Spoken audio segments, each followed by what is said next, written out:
Welcome to Entrepreneurs Are Leaders podcast with Harry Sardinas.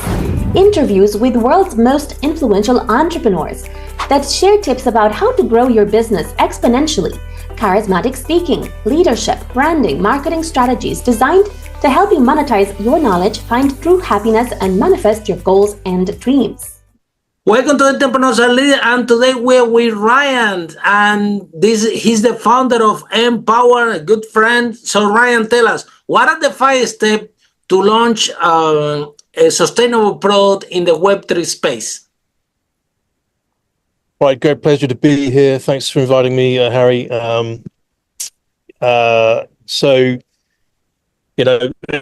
Everyone's journey is a bit different, but from my perspective,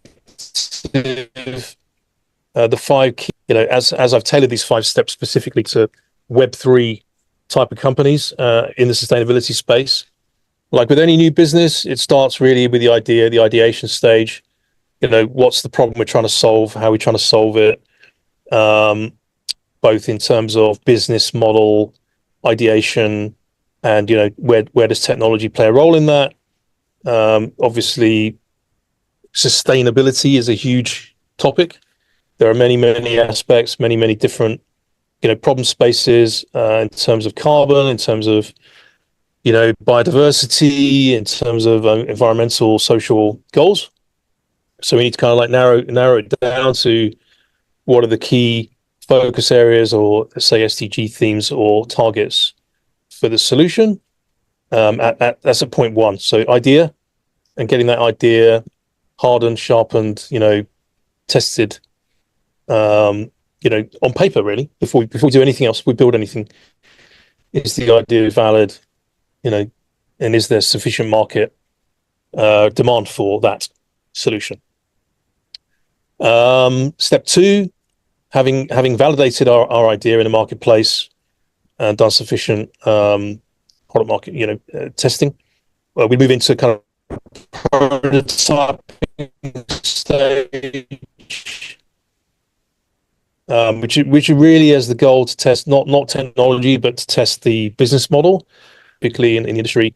A very simple demonstration app or use case for our idea, and then sort of go out and market validate that idea, including the technology enablers around that idea. So really, we can take that as far as a full MVP if you like, but a lot of thinking now suggests that's ambitious, and you don't want to burn too much funds too early. So really, a proof of value, which is enough to get into conversations with potential funders or partners or actors in the market. Mm-hmm. Kind of come with the answer is to navigate your way through the things that won't work. Find the blind alleys. Yeah. Then we're moving on to, okay, we now have a validated product market fit. We've built enough of the idea to showcase and get some traction with it, to get some validation. Now we start thinking about where does our tokenomics come in if we're really aiming the solution at a Web3 type of marketplace. We have to have something to offer in terms of crypto. So where does the tokenization angle create incentivized behavior for a Web3 type of offering? So think about our tokenomics, and obviously that determines what type of blockchain technology we might need. We maybe need to create something new in that space as well, or maybe there's something off the shelf we can build on. So the blockchain-led tokenization engine. Now, hopefully, we've got an MVP that is commercially viable. We've plugged in our tokenomics. We've got a kind of a crypto offer, and we start thinking about go-to-market strategy. Partnerships, channels. How do we get this thing out there to the world? Nailing that down, building up a sales and marketing team to actually help us do that. Obviously, we will have raised some funds by now to enable all of this to happen. So the fundraising bit sits, I think, between steps 3 and step 4, getting our seed funding, build the final MVP, and of course, step 5, launch the thing to market and post-implementation support. So Ryan, tell us a little bit more about Empower. There we are. Those are my 5 steps, Harry. Yeah, thank you so much. Now tell us a little bit more about the company. What would be what at the moment the key proposition value to build companies Web3 in the sustainable space? So what are the unique proposition that you guys are offering? Right. So what we're trying to do with Empower is create a one-stop shop ecosystem for entrepreneurs in developing countries. It's a two-sided marketplace. You have to have this in mind. You know, on the one hand, we've got a lot of people everyone wants to have impact. Everyone wants to do good things in the world. You know, there's a lot of businesses, a lot of charities, a lot of consumers all want to help move the world forward. You know, we want to tackle the net zero transition. We want to decarbonize. We want to empower, you know, and help people in need, right? But what's the best way to do that?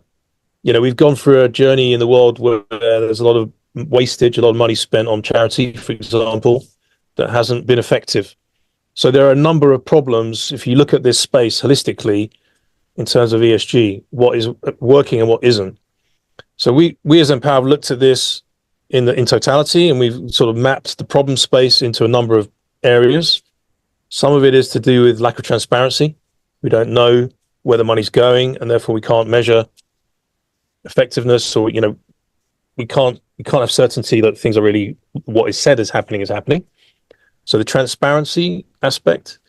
There's the fundamental business model aspect. So if you have an approach where, you know, we just keep putting funds into things that aren't effective and aren't working because the business models underneath are intrinsically not working, that's not a good thing. So we want to fix the way that, you know, direct funds towards the right type of activity, meaning economically sustainable first.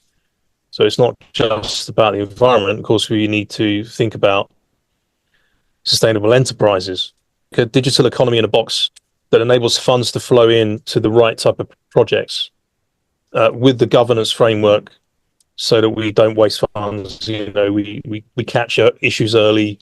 We provide monitoring, evaluation, reporting tooling. So yeah, it integrates all the stakeholders, project developers, clean technology suppliers, you know, funders, corporates, individuals who want to get involved in these projects. And we try to bring them all together in kind of like creating squads, tribes working on particular ESG themes. That's fantastic. Then Ryan, tell us how you started this journey, why you decided to start this company. Well, it goes back a few years. I guess the fundamental, what has become Empower, you know, was a desire to do something about inequality in the world, really.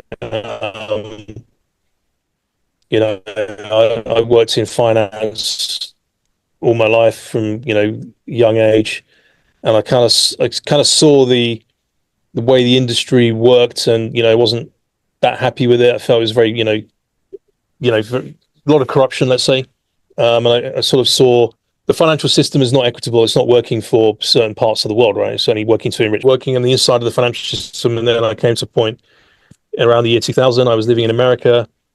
I happened to experience the events of 9/11 firsthand. I was in New York.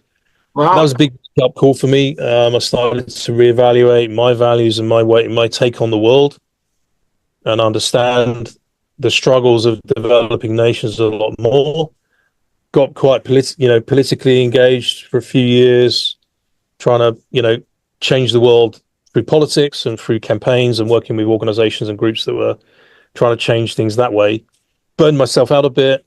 But actually around 2004, I met an African lady, fell in love with, moved back from New York to UK. I'd already kind of committed myself to do something about the problem of Africa before meeting her, and that was sort of what brought us together. But then we subsequently had 2 children. So yeah, I have, let's say, personal ties to the continent, but it's more for me a feeling of,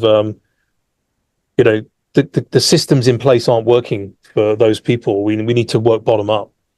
And, I felt I was uniquely positioned with my industry experience networks to try to create a platform that can do something for Africa.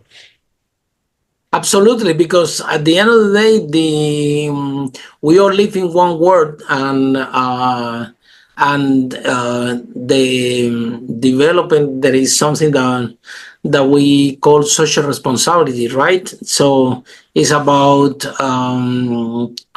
make good with the companies, but also what impact you can make in the community and into the world. And Africa is really powerful. It's more about the lack of infrastructure that is created there in from the point of the internet, and from the point of accessing to money. Yeah, I actually interviewed the Minister of Finance of Zimbabwe like 6-8 months ago, and he was sharing with me a story that they were lending money to women, right? So and also to men, and the women was the best one to pay the loans back and to grow the micro business, and they asked for more loans, and they were paying it back. So finance instruments, very simple finance instruments, can make a huge difference in the life of people out there. And these are people that have responsibility, they have children, and they are very committed and serious when they take a finance instrument to grow their small business, because they have the family to feed. So where do you think that is the gap in the whole ecosystem, and how can we close that gap? Yeah, I think a lot of these issues come down to trust and, access to systems and data. And, this is where I think blockchain and cryptos are powerful, because we can help to bring the unbanked into the banked financial ecosystem by kind of being that leading edge. We can create social programs and model and sort of give people the leg up, but also start to gather data about behavior and repayment behaviors and things like that, using these technologies, which give people a way into the mainstream financial world. So that's where I see crypto and blockchain being very powerful in the developing world. It's sort of a Kickstarter. Yeah. And then, Ryan, what are the future plans for Empower? Yeah, so we have a lot of ambitious things on our agenda. We asked, like all startups in this space, it's taken a long time to get to the point where we believe we have the right product, all the things I talked about earlier, product solution fit, testing it, validating it. So we're in the capital raising stage to be able to accelerate our program next year. If things go to plan, I'm planning to launch an investment token in November, so that investors globally can get involved in our project. We've been invited to present at the Lisbon Web Summit in November, which I'm hoping to use as the launch pad for that offer. That will put the ammunition in our company, so that we can really go to town next year on launching all the ambitious projects that we have. So we have about 25 social impact projects already incubated, and we're launching a program called the Heroes Academy, which is a capacity building program to train those social entrepreneurs how to do, to be effective in these projects. We'll bring them to the UK, train them, and then return them to their community. So we're trying to get all that off the ground in the next few months, so that next year is a big year for us in Africa. That's fantastic. And then, Ryan, I think that the most important thing that we have to look at is how we can empower this community, and how we can develop the talent, because with the right training, they can do amazing things. But also from the point of the investors, right? The investor that will invest in this type of project is what we call it impact investors.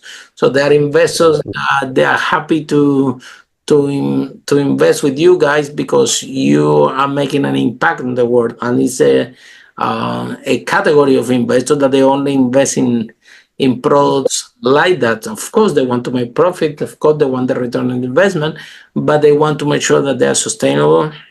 Yep. And they are, and also, so what message do you have for this impact investor to invest with you guys? It's very simple. Like, it is possible to make money doing good. Actually, I think that's I agree with you 100%. It's the future of humanity, right? You know, great. There's amazing technologies coming, which literally sort of square the circle in terms of ROI from an investment, you know, from an investor's point of view. So we can, you know, doing good can be profitable. We're proving that. That's our job, to prove that, and to, you know, to show and empower mission in an ethical way. We are a benefit corporation. We are legally bound to do it ethically. So that's the key thing. So Ryan, if one of the investors are listening this podcast, or anyone want to get involved into a project, into one of the projects, or into the company with you in general, so I agree with you, it's possible to do good and make money at the same time. How they can find you and how the process work? So our website is www.empower.io. That's MPOWA.io.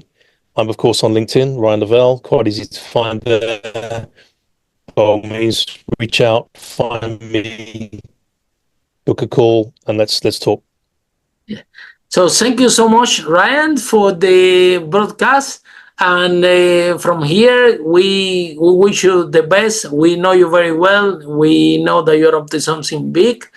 And it's all about finding the right people and the right team. Sometimes waiting a little bit longer is better, and share the ideas in order to make the big impact. So congratulations, keep working and moving forward with your company. And you know, from here, from Speakers and Leaders, you have all our support. So thank you so much, and bye for now. Thank you. Follow us for more on charismatic speaking, leadership, exponential business growth, branding, marketing, strategies designed to help you monetize your knowledge, find true happiness, and manifest your goals and dreams.